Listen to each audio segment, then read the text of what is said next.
Hi folks, you're with Tacitus today, your pushback channel, and thank you for joining this live stream.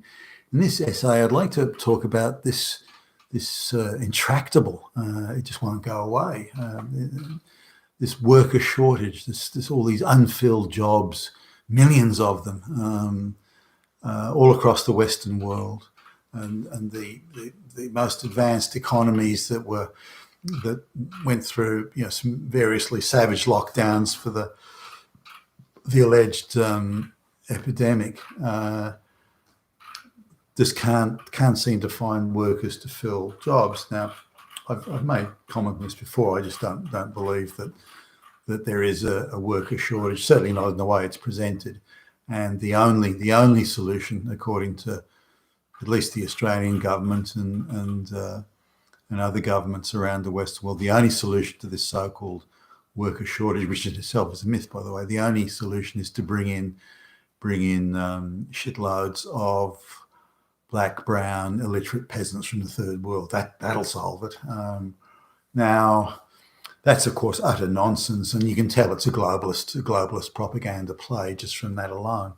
But let's sort of have a look at it now. Here's just in the town that I live near. Now they've got there's a takeout food shop, cafe type thing that's there, and they've had signs in the window that they want employees, and they want sort of junior staff, senior staff, and they want like a shift manager, that sort of thing, and they, given that the sign has been there for goodness knows how long, so I went in there and just asked, are you having trouble finishing? Terrible trouble filling the job. Nobody wants to work, and da, da, da. Now I kind of don't believe that, but anyway, if you go through the details of the job, now the job is a casual job. It's not a full-time job that pays well or anything, and the owner of the business wants you to be effectively available on standby. So he wants to be able to call you, and within sort of 30 to 45 minutes, you're there, in the place, ready to work, and he wants to be able to send you home at the drop of a hat if things go quiet. So now that's contrary to industrial relations law and employee sort of relations law. You've got to have a minimum shift and so on. Now, because he wants you there so quickly, you've really got to live in the local area. If you live a distance away, then it'd be possible. Now, he wants you to down tools and stop whatever you're doing, whatever it is, and come straight over when he calls. And if you can't sort of offer that reliably most of the time, then he's not interested.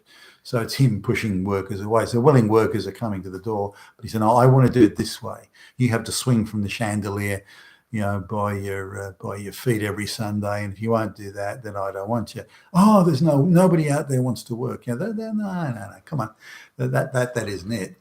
What's going on here is the conditions of the work are so piss poor that nobody wants to take it. So the guy wants you to be available pretty much immediately when he calls, and wants you to work short shifts. So if he just wants you for a couple of hours, he can then send you home. Don't need you now. So because of the way that he wants to do it, the short notice, and by the way, that works both ways. You can turn up not knowing how long you're going to work. So the guy would say, "Well, it's quiet now." Two hours later, it's quiet now, you can go home. Or, "Gee, it's really busy, I want you to stay until midnight." So you don't know your hours of work, and you don't know when you're going to be working, how long you'll be needed, all that sort of stuff, or what you'd be required to do.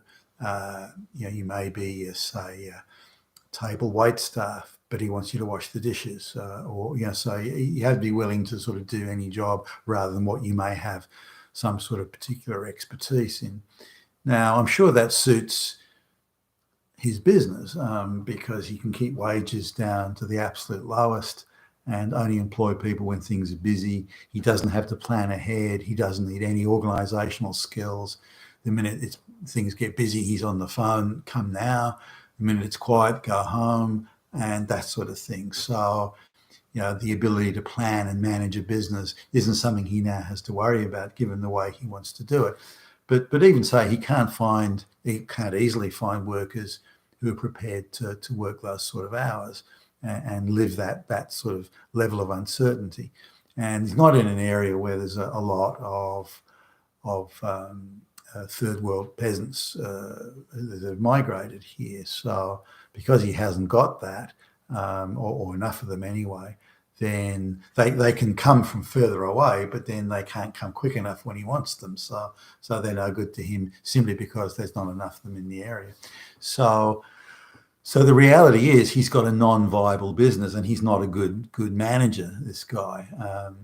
He's, in my view, producing substandard product. He's, I think, a bit overpriced, but he's because of how he wants to keep, his view of cost control is to screw the employees, and dud them on hours, expect them to, you couldn't live a life while you were waiting for a phone call from him all the time, saying that he needs you now. What if you've gone out to do something? What if you're out at the shopping centre, which is 20 kilometres the other way, or one of those things? You never make it in time. He'd then say, "You're no good to me." So why even engage in that? Now, I don't know how many jobs fit into that category, but certainly as you go into the outer suburbs of the big cities, where there is that sort of, that they haven't got the intense flow of foot traffic that you'd say have in the downtown areas or in certain heavily populated suburbs, inner city type suburbs. So it's a different game. And if you look at the screams and the cries, certainly from the hospitality industry, they're coming from country towns and so on, where the owners are expecting, I just want you for an hour today, but you have to come right now. Those sorts of things. That's where the shortages are. So really, if in order to address the shortages, the alleged shortages, the solution isn't to bring in black and brown peasants to support piss poor management and non-viable businesses, which is really what's happening here. These people have to be the workers have to be looked out for. They have the business has to be capable of planning ahead. And if the guy's got a non-viable business, then he should give it up to someone who can do a better job of running a business, or the business just isn't viable in that place.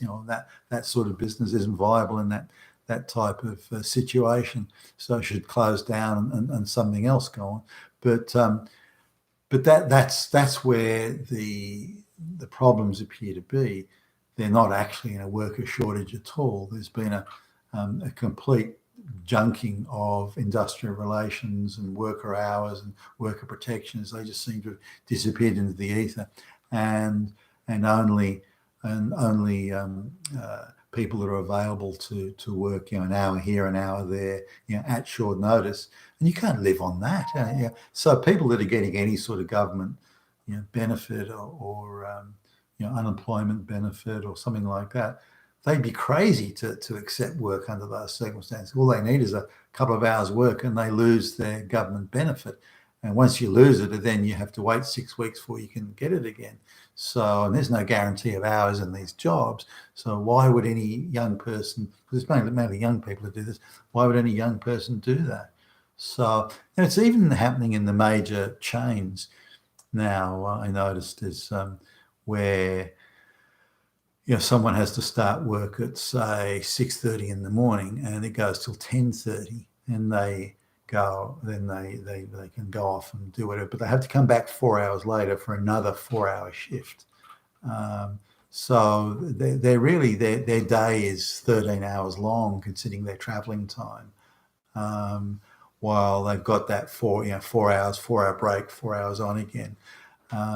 So this is happening as well, and some of these big chains are saying we can't get people. Well, yes, you can get people, but you can't get people that want to put up with that sort of treatment.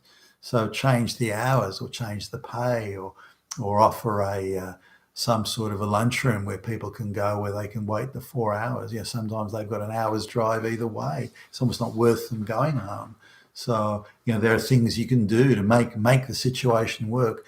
but there's, they all these employers are, well, we don't have to do anything to make the situation. If you want a damn fucking job, then you'll do whatever we say and you'll accept whatever we give you. And this is why they want the illiterate, black and brown peasants to come in, because they will accept that sort of treatment. But it's not a viable way to treat workers, and it creates, as I've mentioned a number of times before, this insane artificial economy that can only exist in this sort of fantasia world of cheap peasant labour, not in the real world of good management and good organisational development. You've been with Tacitus today, your Pushback channel, and thank you for listening.